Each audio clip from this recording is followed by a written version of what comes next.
You're listening to 88.7 WLUW Chicago Sound Alliance, broadcasting from the campus of Loyola University. It's live from the Heartland, featuring Michael James and Katy Hogan. On today's show, we'll have conversations with Matt Martin, a 47th Aldermanic Ward runoff candidate, Kimberly Gordon, a jazz singer, and Kelly Cassidy, a state representative. Thank you so much for listening, and enjoy the show.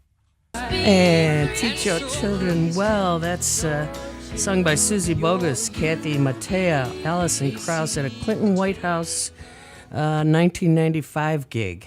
Very nice rendition of Teach Your Children. Speaking of which, one of the children related to this show, Mr. Katy and Lake Jack Henry James, added a year this year, and we celebrated last night in fine fashion. Congratulations, Michael. Well, he's all my kids are wonderful, and Katy and he's involved with Twin Peaks. They just did their next album. It'll come out in the fall. They're about to go on tour, and he's just turned out to be a compassionate, wonderful young guy, and I'm really happy that he's having his 25th birthday today. And okay, let's just sort of keep cool this. when you can like your kids, man. Amen cool. to that. We're actually joined in our banter time with our great state representative Kelly Cassidy, who is a buddy and a force to be reckoned with in that's the for sure. legislature and elsewhere. So welcome and thank you so much for being Thanks for here. having me. It's always fun to get up early with y'all. I love it. I was going to keep the spotlight on Michael just a second more because this is the weekend of something called Foto Mercado. Tell us what that is. Foto Mercado is this is its second year, and it's a gathering of people who not only shoot photographs but put out zines and small books and even some big books. And I was there last year selling photographs at the Ace Hotel, 311 North Morgan. And I was inspired to put out my first book, Pictures from the Long Haul. And I actually yesterday picked up my second book, Pictures from the Long Haul #2. And I'm over there last night and today and tomorrow with a lot of other wonderful people sharing what we do. And I encourage people to stop by. It's free. It's kind of an interesting place, that Ace Hotel. It's across the street from Google. And you'd have a real good time, and I hope you come on by. Well, thank you, Michael, and congratulations. What a creative guy you are. I said I was going to start putting out books, and that's what I'm doing. Far out. So there's a couple things that happening. The Tukimon CD release party at Uptown Chicago Cafe, March 23rd. Is that today? That is today. 7 p.m., Uptown Chicago Cafe. Our friend Suzanne wants us to make sure you know about that. And mayoral debate watch party in the neighborhood this Wednesday, March 27th at 2 locations, our public house and the Teal Room.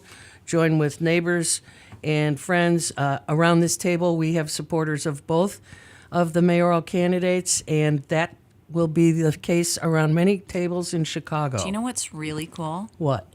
We're going to have a great mayor. Yeah. I know.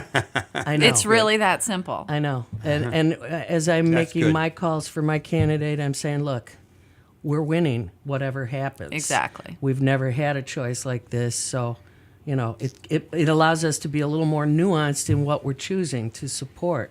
If you want to work for one of the candidates, though, there's a canvas for Tony, I believe, at the People's Lobby, 3925 North Ashland. It's not the People's Lobby.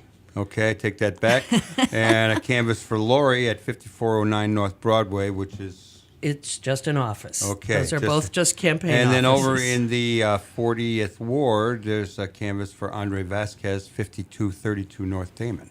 Yeah, it's a active little campaign season for those runoffs like we just talked about with Matt. There's also a big treasurer's race. There is. I want to pull you in on that conversation between the former 47th Ward Alderman, Amaya Pawar, and Melissa Conyers-Irvin. Right. And that's a close one. It seems to be tightening. It does seem to be, and I've not been as engaged in that race, and I haven't taken a position on it. I know them both well. I like them both a lot. I've gotten the opportunity to work with Melissa in Springfield on a lot of issues. She's been a good voice for criminal justice reform, for helping to encourage the trades to diversify their ranks. That's been one of her That's signature huge. items. That'd be good. Yeah. That's huge. And then, Pawar has been a really good alderman. He's talking about, doing the city bank and really thinking of that as a way to dovetail into the work we're doing around cannabis reform. So there's a lot to be said for both of them. Right. That most voters, what should we say about most voters? What's the turnout prediction Yeah, for this election? About that. Yeah, I don't know the answer to that. So I've heard both. I've heard people say there's a lot of excitement because of the mayoral race, and I've heard there's going to be record low turnout. Now, we said that about going into the first round, and it was actually Dismal. Actually, the real numbers weren't. 34%? Well, that's dismal, but that's not lower. I understand. Whatever. That's what I'm saying. I it understand wasn't that. lower than what we're used to. No, People I- were predicting it was. It is atrocious that we don't vote. Let's be Right. clear. But as compared to year over year, it actually wasn't a drop, which I thought was interesting. Again, I'm always reminded of Bill Maher's show because I watch that on Friday night and then I come here on Saturday morning. and they were talking about the guy who made the film Religiosity with him, or however you say it, Religulous, who goes to war-torn areas all around the world. He was talking about it and how people die for the right to vote. As we are on the planet right now, people are willing to die for the right to vote. What is with flipping Americans? Oh, it makes me crazy. I talk about this. My dad I walk into the polling place with my dad every year, Yep. hearing his crossing story. And, he was an Irish guy, so it was a funny story. But embedded in that story was, an admonition of what my duty is. Yeah. And what I carry with me because he made that crossing. Amen. And I've always walked the boys to the polling place with me and told them their granddad's crossing story and given them that same admonition. And they're a little too cool to walk to the polling place with me now, but they still hear the stories. So generally, when we're doing banter, we also talk about what this week made our heads explode because it's that kind of era in America. Yeah. I don't have one today, Kate. Nothing has man. really blown me around. So, Well, I got to think a minute. Keep going. yeah. I got to say, for me, it was being called a lesbian feticidal maniac. That was that's- kind of amazing. That's what we call you behind your back. I'm not going to lie. I did have a moment where I said, I'm going to run out of tattoo space if they keep coming up with new names to call me. I've been a fervid promoter of all things homosexual. I just a couple weeks ago, I know you turned me. Where's my toaster oven? The fervid promoter of all things homosexual. Then I was an instigator of moral mayhem. Just a couple weeks ago. That one I'm super embracing and this could be coming to a Pride T-shirt near you. But then most recently was the lesbian feticidal maniac. Oh my God. These Who people are called you that? the Illinois Family Institute. It's an organization that's actually on the Southern Poverty Law Center's list of hate groups in America. And in a week that really was kind of amazing, they started out with a post comparing Democrats to Nazis. And the only difference they could give us between Nazis and Democrats was Nazis hate Jews, Democrats hate white people and Jews, which I frankly think says more about what the Family Institute thinks about Jews than about anything Democrats could say.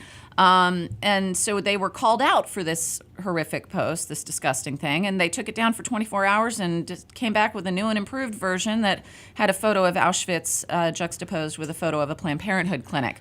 So it took them 24 hours to find someone to hold their beer so they could double down on the ugly. Katie, what blew your head apart this week?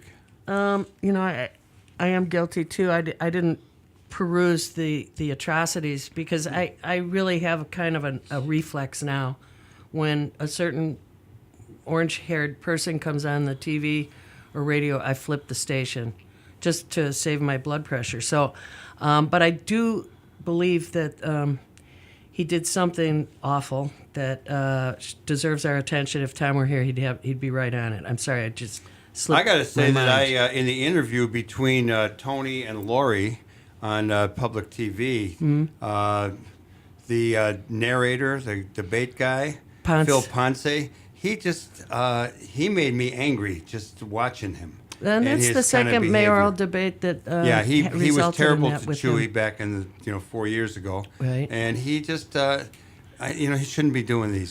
Someone asked in debates. the debate watch party, that was he on drugs or high or something? Oh, wow. I thought he was drunk, Okay, so but he that's probably wasn't. no, he probably wasn't. Let's watch our tongue here, I guess. All right, so let's focus on Kelly and say, come on, Kelly, thanks for getting up and being with us today. And what's on your mind, girl? This week has been about a month. We had a little over 1,000 anti-choice activists in the building. Folks had to have armed escorts. Wow. Of the 4 sponsors of the reproductive health bills that are working their way through the system, 3 had escorts all day. I didn't take an escort. I just stayed out of the fray. I did it the You're city a girl bad- way. a bad, And I just didn't encounter them as much as some of the others did. But earlier this year, I have had to call to have people removed from my office. Wow. They're really stepping up the aggression in this group. So we had that going on. We ran a bill to try to prevent a private for-profit detention center, ICE detention center, from being built in Dwight, Illinois. And that bill advanced with some heartbreaking testimony from a young woman and her little boy who had been separated for 8 months. Oh, that's one of the head blown off things this Yeah, week yeah. about kids' menstrual cycles being monitored at the border. Whoa, I missed that. Oh yeah. Well, I shouldn't say it until I checked it out, but I've seen it 3 times this week Wow. on my feed that young women who are being held in Yeah. detention cages at our border are also being monitored so that they don't get pregnant or something. I'm not really sure why. All right, we'll have more Our government- information That's on weird. that next week. All right. So let's Wait, Kelly, she talk was a little bit more about Dwight. Let's just Yeah. focus on Dwight a little So- bit and ICE and the whole thing. So for the last almost 10 years, there's been this almost whack-a-mole game of a private prison company wanting to come into Illinois and build an immigration detention center. Dwight is the 4th community to contemplate this. I had no idea it had that history. Yeah, so when I first came in, we ran this same bill back in 2012, I believe, and we lost by 1 vote.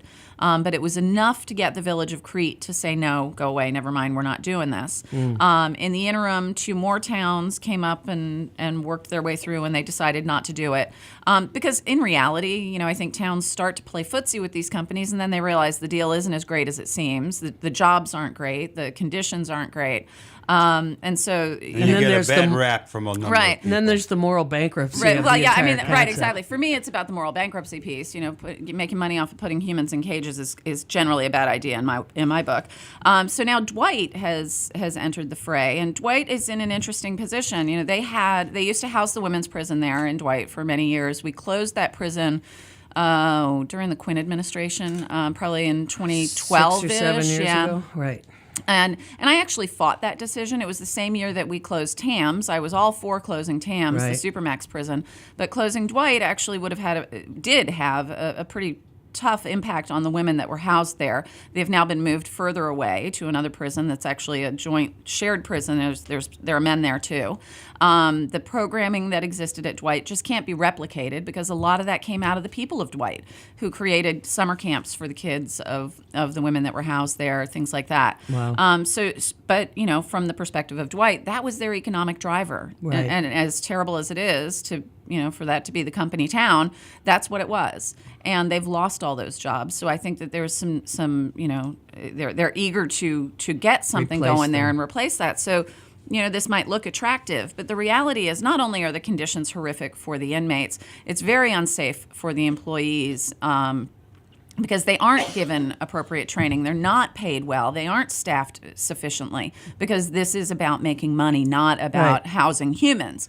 And so It's a for-profit it's prison. a for-profit prison, which is one of the most offensive phrases in the English language, as far Amen. as I'm concerned. Exactly. And spreading. And spreading, exactly. So Illinois has a ban on private prisons. We have an existing ban and have for quite some time, but it doesn't cover civil detention, which is what immigration detention is. It's not a criminal facility; it's a civil facility, and that's the loophole they're attempting to drive through.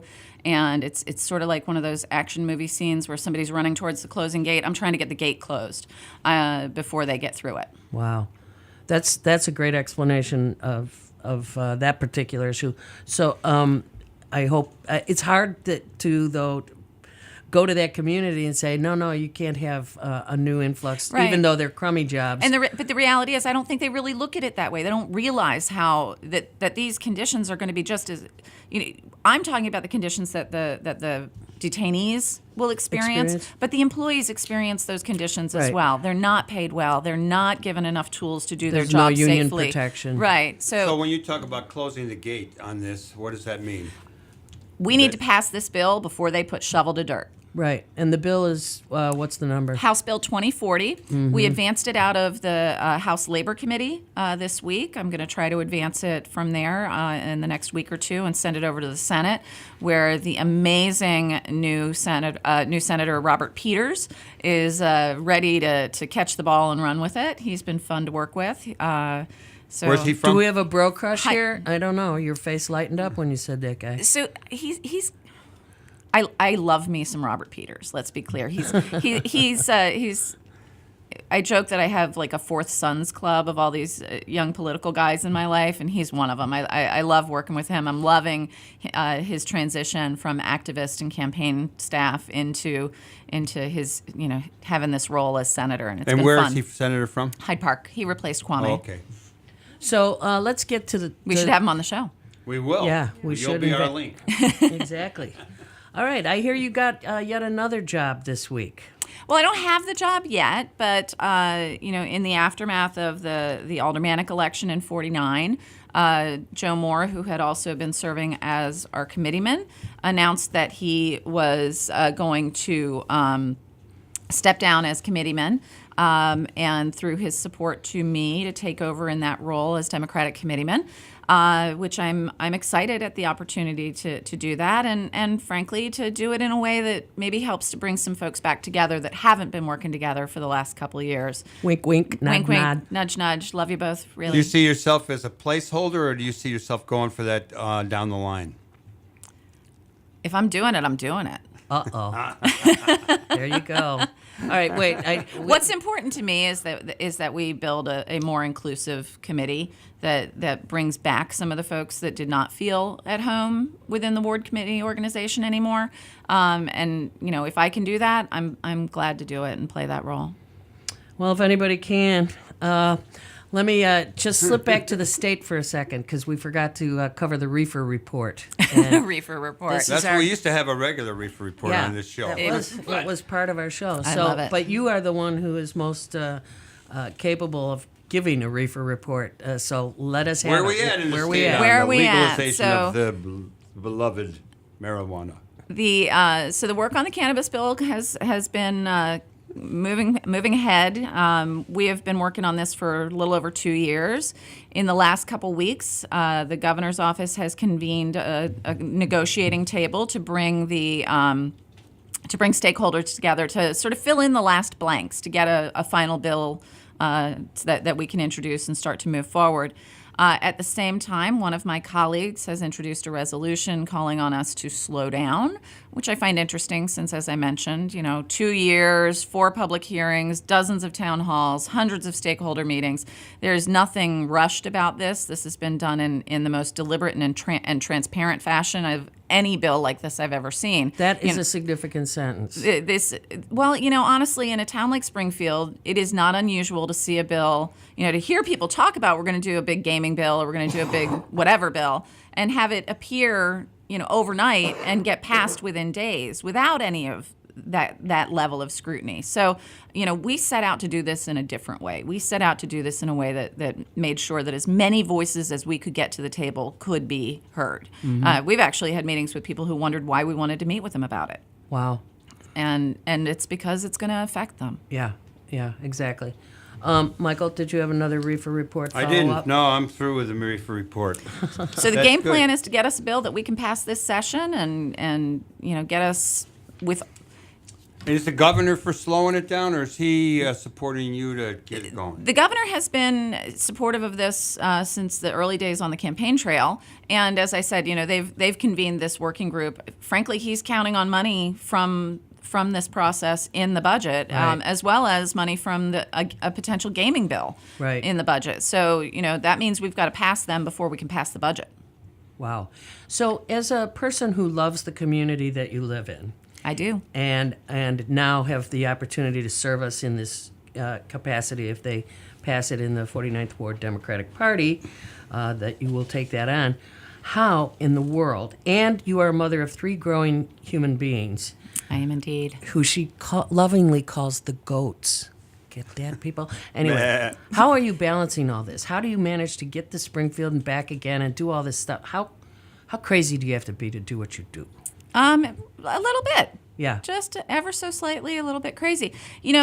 Having raised twins, it helps. Makes my life, this doesn't seem quite as bad as, going 2 years without sleep with infant twins. So, I've done most of this time, mostly solo, and now Candace is living here full time. So my life is about to change a lot for the better. Well, we look forward to having Candace back on the show, too. Absolutely. Because now that she's a regular, we have to go to our final guest before we run out of singing time here.